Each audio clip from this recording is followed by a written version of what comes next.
All right, so it's Todd Atkins, and I'm back with Miguel Iterati, MMA Conspiracy Hour. And before we start here, I want to plug our sponsor, Live to Fight Design. You can find them at Live to Fight Design on Instagram, and you can use my promo code Todd Atkins. You can get 20% off your order. You can purchase fight banners and gym banners there that you can get designed. Now, Miguel, this topic that we're going to get into, and we've talked about before, PFL, Bellator, this kind of thing, but I felt that this would be a good opportunity for Miguel to educate people on kind of the history of the Middle East when it pertains to MMA, Abu Dhabi Combat Championship, the Jiu-Jitsu Championship. Miguel was involved in that, so he can talk about his early history. And we can kind of tie this all into what PFL is going to be engaging in Qatar in a couple of days at this economic forum. Because Dana White brought this up after the latest UFC event. He actually mentioned PFL buying Bellator, so there's someone else who's brought it up. You heard it here first. So we're going to kind of touch on what PFL might be doing and how Sheikh Tahnoun got involved with the UFC. So Miguel, I kind of want to let you just start off talking about your history with Abu Dhabi and so on and so forth. Okay, I'm going to try to keep it as simple as possible just because there's a lot of little nuances. The basics of it are that certain members, Sheikh Tahnoun, I believe I don't want to get the other Sheikh's name wrong because, that's kind of not correct, but I think he has an older brother too, and they do answer, to that type of pecking order, like seniority and things like that. But they're both very important in the government at the time, and they're both very important in the government now. Bottom line is they went to college in California, came across jiu-jitsu, and loved jiu-jitsu. And I'm talking about went to jiu-jitsu classes and cleaned the mats, and people didn't know that they were wealthy, etc., etc. In 1998, he goes home, and he does what is the Abu Dhabi Combat Club's, submission fighting championships for the first time. And, that's been going on now for 25 years. So, his first contribution was that tournament. At some point during the Fertitta era, he also purchased a 10% stake in the UFC. I'm not sure if that's there. I know that there are other brothers and, they diversify and have funds and things like that. It's not just Sheikh pulling out his wallet and being like, here, I'll pay. So I'm not sure all the complications that go into something like Fight Island, but at that point, they've got a pretty well-established relationship with the UFC, and that, goes back many, many years. I don't think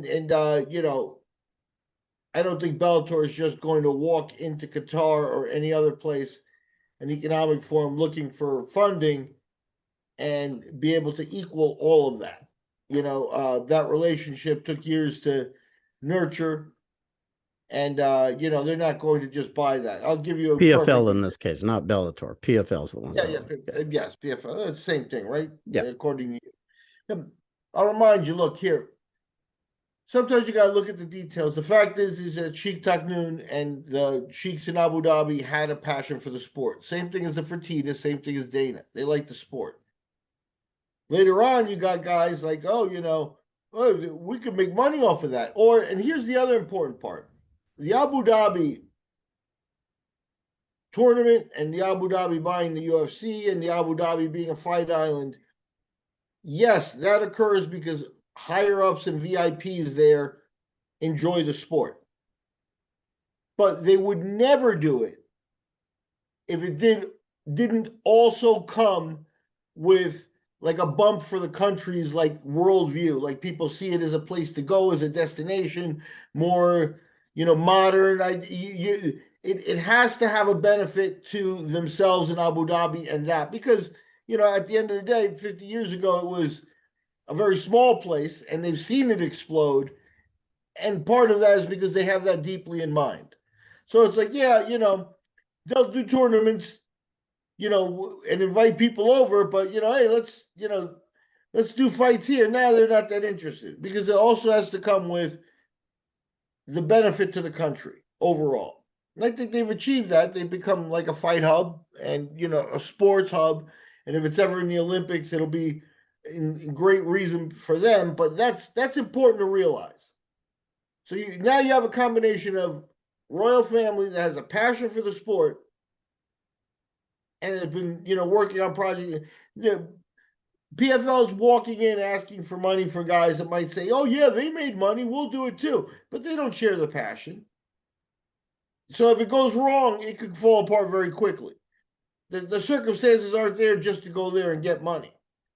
I don't see it that way. And then the other part of it is, I think the number being tossed around is 300 million. I don't know, Todd. You tell me what the WWE UFC deal was valued at. A lot more than that.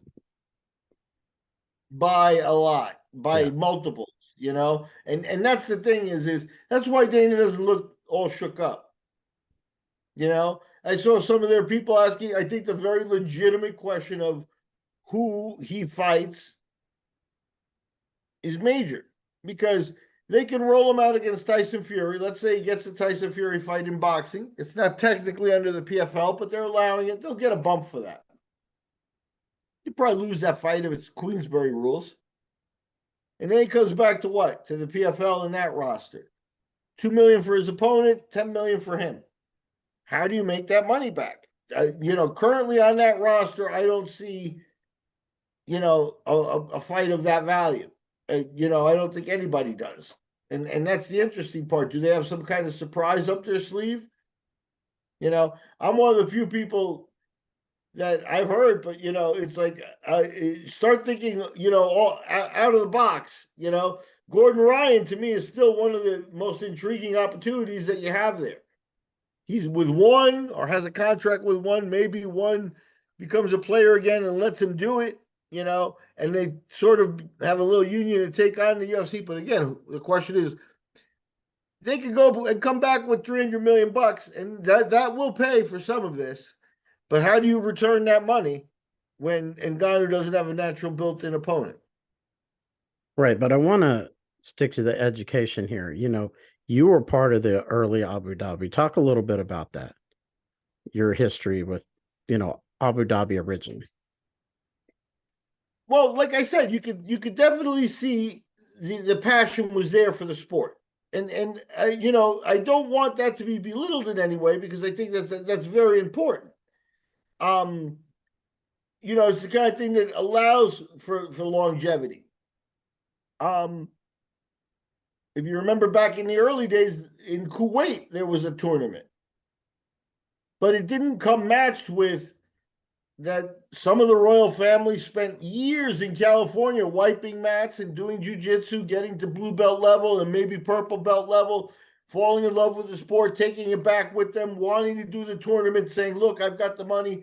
I'm throwing a party. I'm hosting the best fighters in the world, bringing them all in. It goes great." And they decide to do it every year, then every other year or whatever. And now they won't stop doing it. It's something that it's brought a ton of attention to the country. The Kuwait tournament was a once and done that found their face. And what's the difference there? I believe it's the passion. But what was your involvement, just so people know? I went, the first tournament was in 98, 99. I went as a reporter. They were having some trouble doing some of the logistics. So I kind of ran the weigh-ins for them and assisted in some of what would be the video. The main problem the first year was, again, the Sheik is the VIP, right? So they hired a video crew, but the video crew didn't know fights. So now they have two cameras shooting one, you know, they had all these cameras. Nobody had written down anything. And the Sheik and, you know, the VIPs don't have time to be like, okay, that's Renzo Gracie. That's this. So that was part of the big problem the first year was the only people who knew the fights and stuff. So they needed somebody who kind of knew the fighters to manage the whole, you know, enormity of the event. But that's part of it was, can you get the tapes organized enough that they can be seen and they can be seen in time? And, you know, that's how it started. So we did production for them through 2007. So how many years was that? The first one was 99, right? The first one I was at was 99. 99, 2000, 2001 were all in Abu Dhabi. They skipped 2002. Then it was Brazil, San Diego, and New Jersey. After that, they went overseas, and I was no longer with the group. But getting back to the subject is so they could go there and get $300,000, but that $300 million. But that sheik from Qatar didn't go to the States and hasn't been following the UFC for 30 years, waiting at times in the 90s to get videotapes to see fights, because that is the experience of the sheiks in Abu Dhabi. So that passion you're not going to match. So what's going to happen is they're going to go there, and now they're going to have a business deal where at some point, if somebody ponies up $300 million, they're going to expect something in return. And I don't know that this company, has got all the parts ready to go do that. We'll see how they do. They're taking a step up here, but I don't know that, it seems to be it's not a total package yet, Like I said, the Ngannou thing to me was already sort of botched when they could have announced not only that they signed him, but who he was fighting. And they didn't do that. They instead they put him off and said, oh, he'll fight next year. That looks like they're still reaching. And that's not, the way they, I think, wanted to send that message. I figured, aside from Gordon Ryan, there's a Dutch kickboxer named Rico Verhoeven. Sign that guy and put him in with Ngannou in a fight. But sign it and announce it all at the same time. There are several big names like that would resonate outside of the MMA world a little bit. If you want to go crazy, I may get his name wrong. I think it's Sonny Boy or Sonny. There's a Australian rugby player that dabbled in boxing, got himself to like 8-0 or 10-0 or something like that. You got to do something for Ngannou. And fighting on, giving a huge raise to anybody on the PFL roster at this point. Even the guys that won the tournament won $1 million, so now they're guaranteed $2 million. Double the money for no name recognition. Yeah, they're going to have to go to Qatar, get money, and then spend money on somebody that's going to move the radar. But I want to run this by you. I'm not too concerned about, because we've talked a little bit about the business for him, who's Francis going to fight, that stuff. But what I want to run by you is, how much money these guys have, these royal families and whatnot. I don't know how many of them would be pooling the money, but they have more money than guys like Dana White and Lorenzo Fertitta have, by far. Those guys go to Morocco and blow millions of dollars gambling, and it's nothing. I think what this could be like, I'm not saying it will be, but what it could be like is the narco soccer in Colombia, where they had like 3 or 4 cartels who all had their own soccer teams. And this was more of a friendly thing. They all knew each other. I'm sure these guys in the Middle East do business with each other. Oh, yeah. And when somebody's doing something, it doesn't go unnoticed. So one of these other guys might say, I'll get this. What I'm spending on it is petty cash compared to what I have, especially if there's multiple. And, we'll have some fun with this. Let's see what happens. That might be. Plus, they know Qatar just had the World Cup. So they know what kind of bump they got out of that. And they're probably thinking we might get more exposure from this if we can make our own little fight island with PFL. I'm sure somebody is opening up academies, and there are going to be jiu-jitsu academies on the streets of Qatar, and that there's going to be like a nascent business there. But again, if you don't have the passion that lets this thing grow and nurture itself for 30 years, these guys are going to be in and out with a plan. 2 years, 3 years, hey, we're not seeing any money back. This is still a black hole. They're going to be done.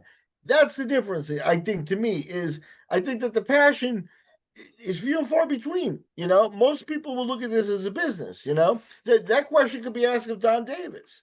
He popped up in 2017 probably because he saw successes of the company and thinks, yeah, I can do it better. Fantastic. Let's see you do it better. But right now,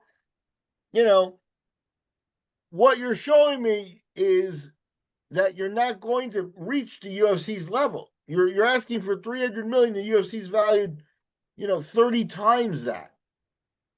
Right. But it might be to where you have a few different entities that say, Abu Dhabi's been getting a bump from this. We've noticed. We're going to try and you saw Saudi Arabia's dabble with WWE now. Boxing, they had won Jake Paul's last fight in Saudi Arabia. I lived there for 8 years. I lived there from age 6 to 12.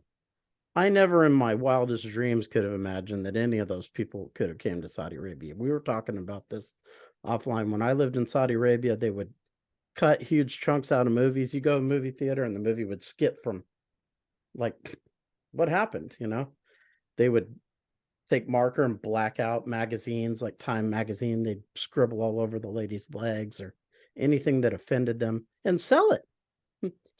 They'd still sell it right on the newsstands. So it's changing a lot there. And I think a lot of these different countries in the Middle East, and some of them do have history with wrestling, like Iran, for example, Turkey. But I think some of them are seeing, hey, everybody else is trying to boost up their profile. Let's do it too. Iran and Turkey would be a totally different story. Qatar and the UAE is purely newer oil money. So, Iran's got to hit Turkey, though. Those are ancient cultures. So who knows where the money would come from there. But if it came, so be it. But no, you're talking about new money and wealthy people that are trying to spend their money on ego projects, though, on things that make Qatar bigger and better. And that's why it'll be interesting. I think what you will see is you won't see a situation where, hey, they met, Sheikh Mohammed, or, to be respectful, the equivalent of Sheikh Taknoon. And they're dealing with him directly, and he wants to just see this because, he's the biggest John Jones fan in the world. That's not what it's going to be. What it's going to be is that they're going to be dealing with some type of fund of pooled money that's managed and has a direction and a goal to make money in a certain amount of time. It's not going to be like, oh, well, in 20, 30 years, it's going to be great. You never got the feeling, even after 9/11, and, you don't want to bring up, history I'm not really qualified to talk about, but, even after 9/11, you never really got the feeling that Sheikh Taknoon was going to give up on doing his show. They moved it so that it would be in Brazil and in other areas and things, and they moved it to be every 2 years. But that could have been the death knell of that, and probably would have, except for his exceptional passion. A guy who's in charge of a hedge fund would probably say, hey, I got, X amount of losses I got to explain, but I'm out. And they won't try it again. So I think that element is something that a lot of people aren't going to take into account, but I do think that's more important than you think, especially knowing their cultures, which are very, pyramid based. At the top is where the power is concentrated. Right. Let me ask you this. Don Davis is going to speak at this economic forum. I think it's in 2 days. Do you think coming after that, there's going to be some announcement between PFL and whatever? Because we talked about this last show. They're leaving a lot of time between Francis and Ngannou fighting, after the signing. Do you think there's going to be some announcement after that?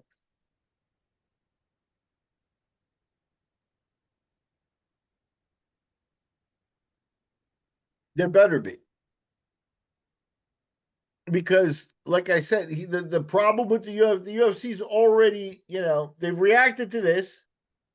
The fighters all gave their, Bisping, yelled his opinion and this, and Dana actually even responded to it, but didn't make it seem like it's a huge deal or a huge thing on his radar. So they already put it in its proper place. They already announced, UFC 291 and blah blah blah, and then McGregor and Bisping hit TV. Who's winning this media war here? Right. What did you think about Dana White going after Robin Black for kind of saying what we're saying? UFC's a business. They're not, they stay within their model, which is kind of what Robin Black was. I thought he was complimenting them, honestly. But, he's kind of drawn a comparison between what PFL just did and what UFC did with not meeting Francis's demands. He's kind of saying UFC is in a, kind of like McDonald's, Facebook, they have a way of doing things. They're going to do it and they're not going to go outside the lines very much. What did you think about Dana going after Robin Black after that?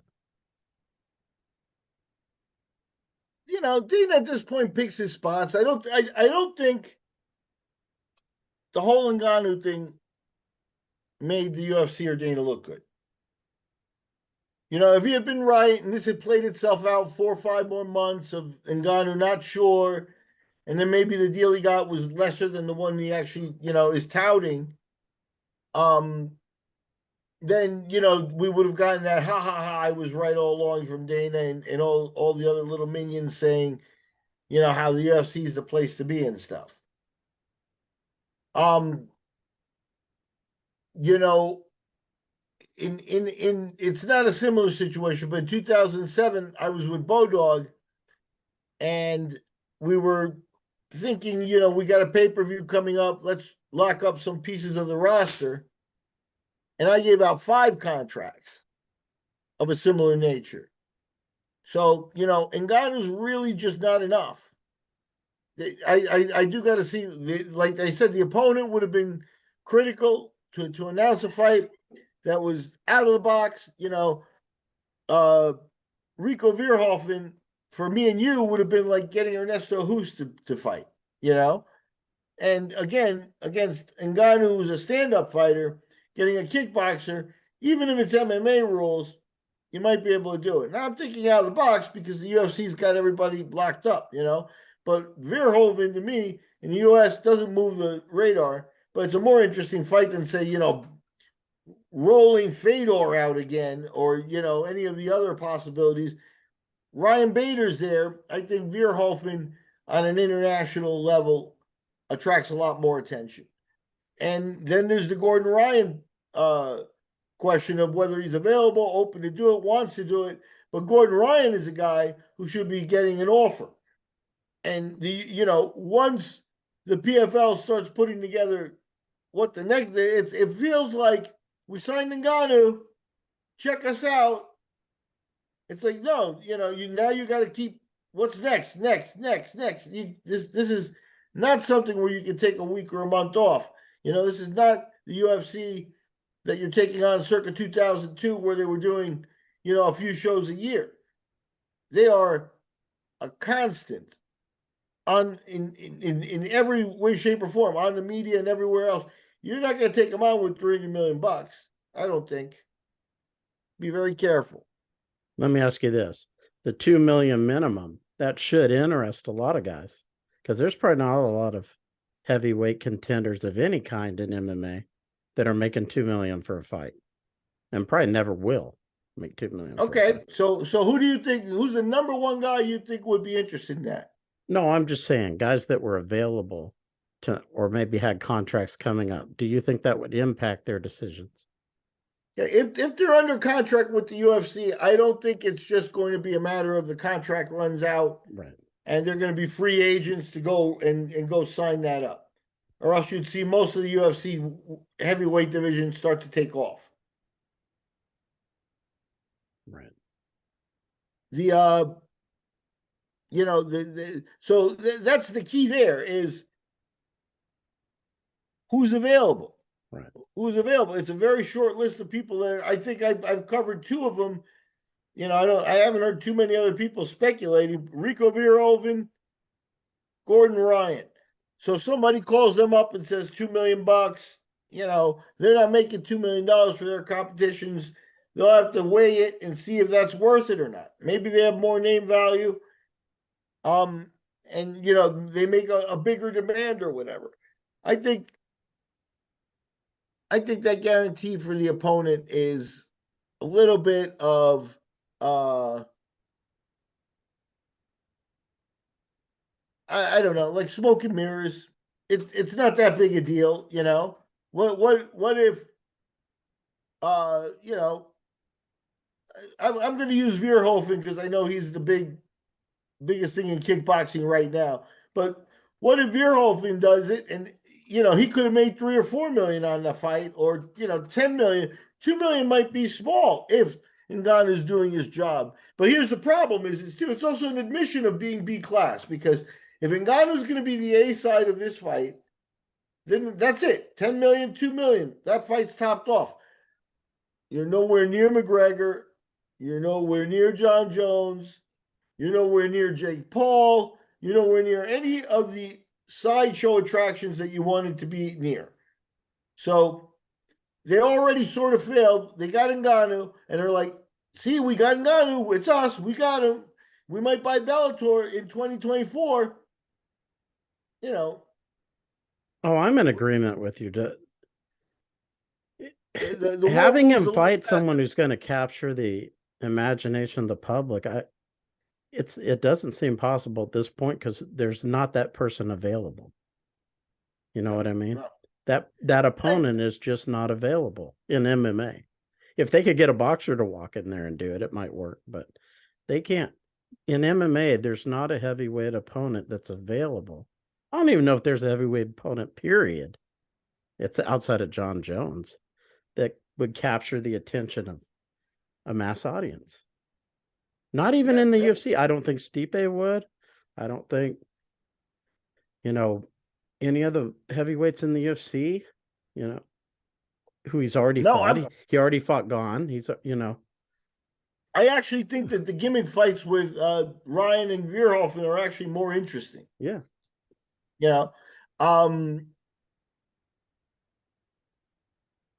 PFL right now firmly has people's attention, and let's see what they do with it. It would be interesting to be surprised, but if this plays out, I think they've shot their load. I think that they expected we sign Ngannou, we're going to be, on easy street, and I don't think that's the case. I think it's about sustain and follow up, and like I said, I haven't heard anybody else mention it, but yes, they signed Ngannou. Ngannou's happy. I'm happy for him. He's got his finances. He's got the plan that he's laid out there and stuff. But the ball was dropped immediately when they didn't say, in September, we've got Ngannou versus X, whoever X may be. I know you said you would feel bad if it was Fedor, but would Fedor capture a big audience or no? Because to me, that feels like the only person they could go with who has an audience outside of the guys you mentioned. I'm talking in MMA. Fedor's the only guy. Fedor's retired. I think Fedor looked slow the last time. I think, if you start doing, pure matchmaking and you're going to use a Bellator rostered guy, you've got Bader who beat Fedor, I think, a couple of times. So I think that's your fallback fight. And I think that could be another reason why they waited till 2024. It's going to take them a while to consolidate the deal with Bellator. Once they have it, they've got his contract, then they make the fight.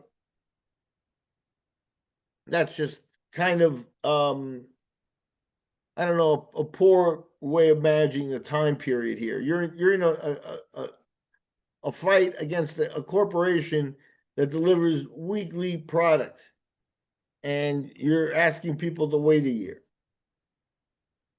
Yeah. Do you think Dana mentioning this Bellator PFL thing gives it more credibility to what I've been saying? Yeah, Dana pays attention to what's going on in the business. And I think in this particular case, Dana didn't expect for the PFL, to give him a black eye. But I think he caught a little black eye here, because they let their guy go. The rhetoric was that, he wasn't going to get an offer that matched. He wasn't going to get a fight, this, that, the other thing. They may have even, worked behind the scenes to help prevent his boxing matches. But he still got it. He still got it done. And I I think that's why you see Dana kind of, a little bit off character on that one, because I think at the end of the day, it didn't go the way he thought, and he's used to everything going his way, except Power Slap. Right, but there's been a lot of people who came at me and said this is all BS. Now Dana White's saying at his press conference that he's heard it. I don't know if he watches our show, but I doubt he I don't think he watched just pulled it. that out of thin air. Do you?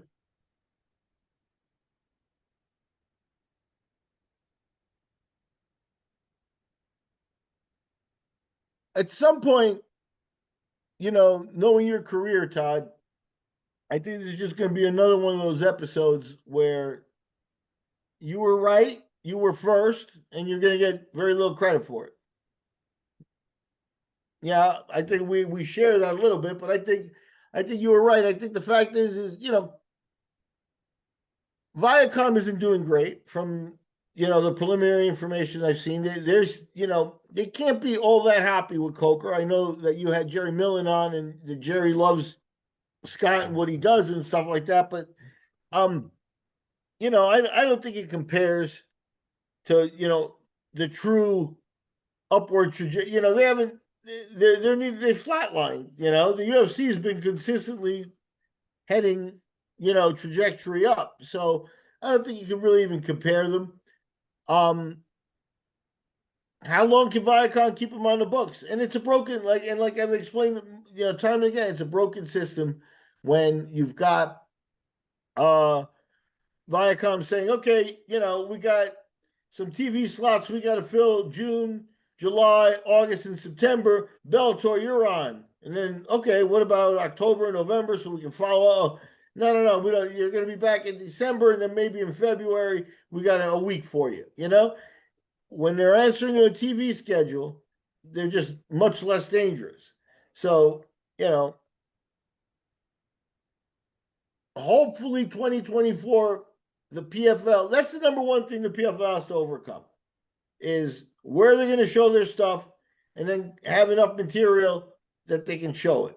But if they think they're going to be like, well, we could be on Viacom and then on whatever else they're on now, compared to what the UFC juggernaut is with, they've got the Fight Pass, and then they've got every cable company out there will show them on repeats or whatever if they can.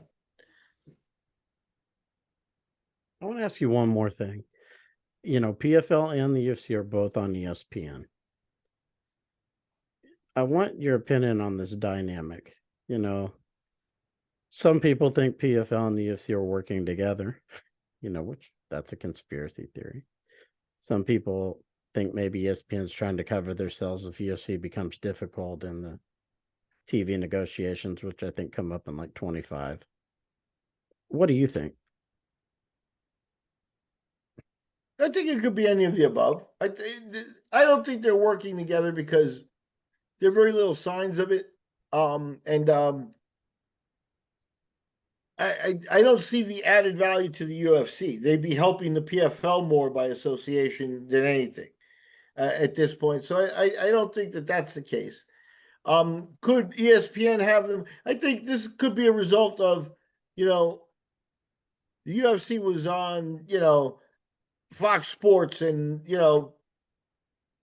a myriad of channels, Spike and this and that over the course of their careers.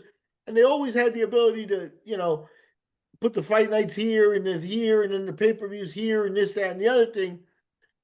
So when they go in to negotiate with ESPN and they say, we need some freedom so that because we've got these other shows here that don't fit into your schedule that we're going to put in, on Fox Sports still. I think they're still on Fox Sports here in Latin America. I'm not sure. And ESPN says, okay, but then we're going to have to take out the exclusivity on fights. We're going to have to be able to show other fights. It sounds like back and forth on the contracts. ESPN always had boxing and things like that as well. So, they're not going to let the UFC control all of their combat sports. They're ESPN. They're bigger than that, So that's all it seems like to me. Well, that's interesting. I think, we've covered a lot of ground here, and I really wanted to bring you on to kind of educate people on, your experience with the Middle East and stuff. And as always, I want you to kind of talk about MMA Museum before we go here. Yep. Check us out on YouTube. It's the MMA Collector 74, MMA Museum podcast. And we do interviews and we do memorabilia pieces and things like that. So it's a lot of fun. That I appreciate Tom for the time. And just to go back to the old 90s times and things, when that Kuwait tournament went down, it was without a doubt the hottest tournament in the world with the best talent that you were going to find anywhere on the planet at that point. And the guy wanted to put it together for ego. And they never did it again. So again, just and then the times of that where it's like the guy's like, all right, look, I'm going to get this done and I want this done. And here, hey, you need another 10 grand. Here it is out of my pocket, but just get it done. These folks don't stay wealthy because they throw their money around frivolously like that. Now to go over there and effectively convince them to invest in you and your company is going to come with expectations and business expectations. It's not like, oh man, MMA, we've been looking for a way to get in there. Sure, come on in, Don. He's going to have to show, what his plan for return is and this, that, and the other stuff. And again, we'll see how much juice they really have. Like, I'll give you the example.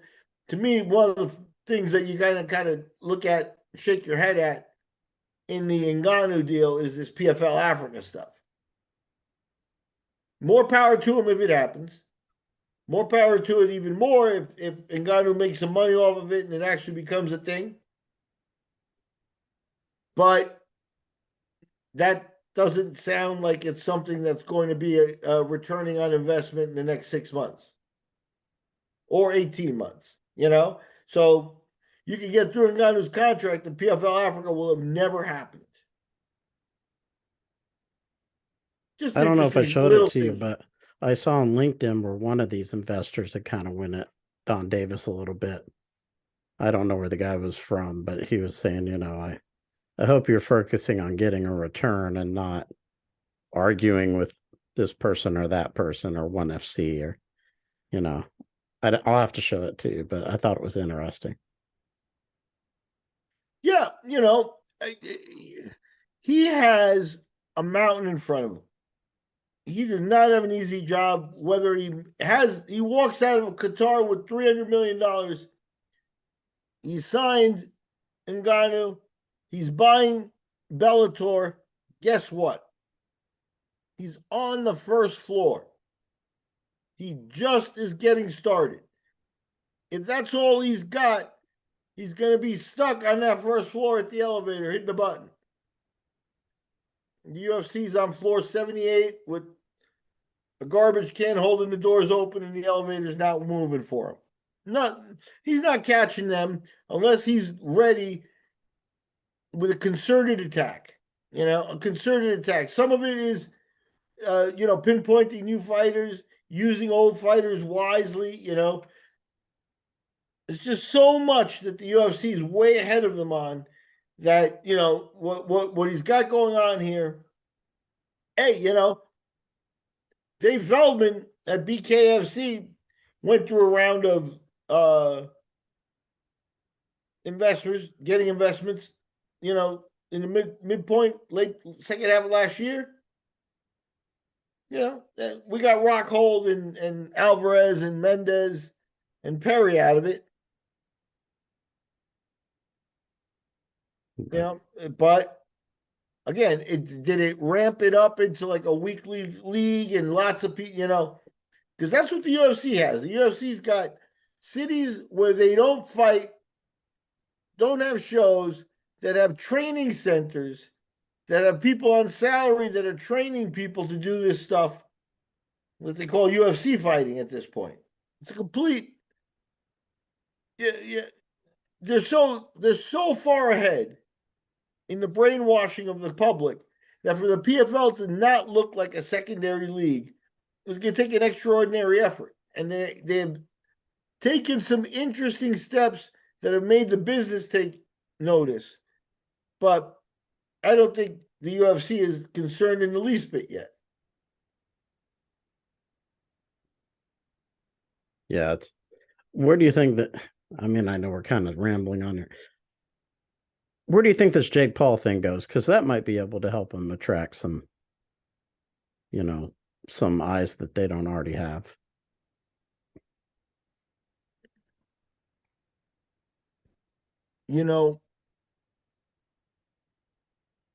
I guess we can't get rid of Jake Paul. I guess he's here. I guess is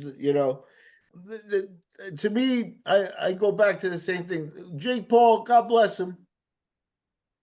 He likes fights. He's got some resources. He's doing what he can. Maybe even getting people more money, more pay, and stuff like that. But by virtue of getting into the ring, he's spitting on every kid who went to Golden Gloves every weekend, when they were 15. He's not paying the dues in any of those sports. And I do believe that in the combat sport, the wrestlers that, I wrestled 12 times Saturday. That type of dues paying is what this guy is actually spitting on. He didn't do it, and he thinks he can get away with not having done it. And I think it'll show eventually. He's a below average fighter who's getting paid like an above average fighter. So I don't know how long that'll last, but I think, with Nate, I don't know what you have with Nate anymore. Is Nate just, like I'm sure Nate, if he feels disrespected, will just pimp slap him, wherever they are at Carvel. You know what I mean? He doesn't even care in that respect. But he's 38 years old. He's already talking about going back to the UFC. And, I don't believe that. I don't believe they want him. Yeah, no, and I agree with that. And I think the bottom line is that Nate has, we saw videotapes of him when he was 17 years old in the gym. He's as real as it gets, in terms of, I don't think, the guy was like, oh, let's spar, but don't hit me in the head. You know what I mean? It's like, I think the guy has a lot of miles on him. He deserves to make his big money and, whatever he's in. But I don't want to see him in a life and death fight anymore. You know what I mean? I think he's become more of like one of those guys that's an act, and he might just be the right guy to put an end to the Jake Paul stuff. We'll see. Hopefully he can knock him out, get him out of there, and then we never have to see Jake Paul again. That would be my optimal outcome. Like Diaz versus Ferguson was horrible. I don't see how UFC could say, man, we need him, put him in again with somebody. Unless it was McGregor, I don't see any point. Yeah, no, I think at 38, he's moved on to the circus type of fight, the bigger fight, the make money fight, not the who's the best fighter in the world fights. Yeah. Well, I think it's a good thing to end on. Miguel, appreciate you taking the time.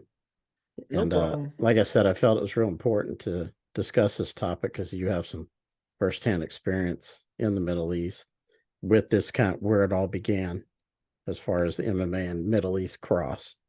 So, appreciate you kind of taking time to educate people. I feel like this is something that I want to do at this show. I always tell Miguel this, because Miguel has a lot of experience, obviously, is to educate people on things, whether it's history or some parts of the business, things like that. So appreciate you taking time to discuss this topic. I appreciate you, Todd. Thank you very much. Yeah. As always, everyone who supports the MMA Conspiracy Hour, appreciate you watching this stuff. Until next time, take care.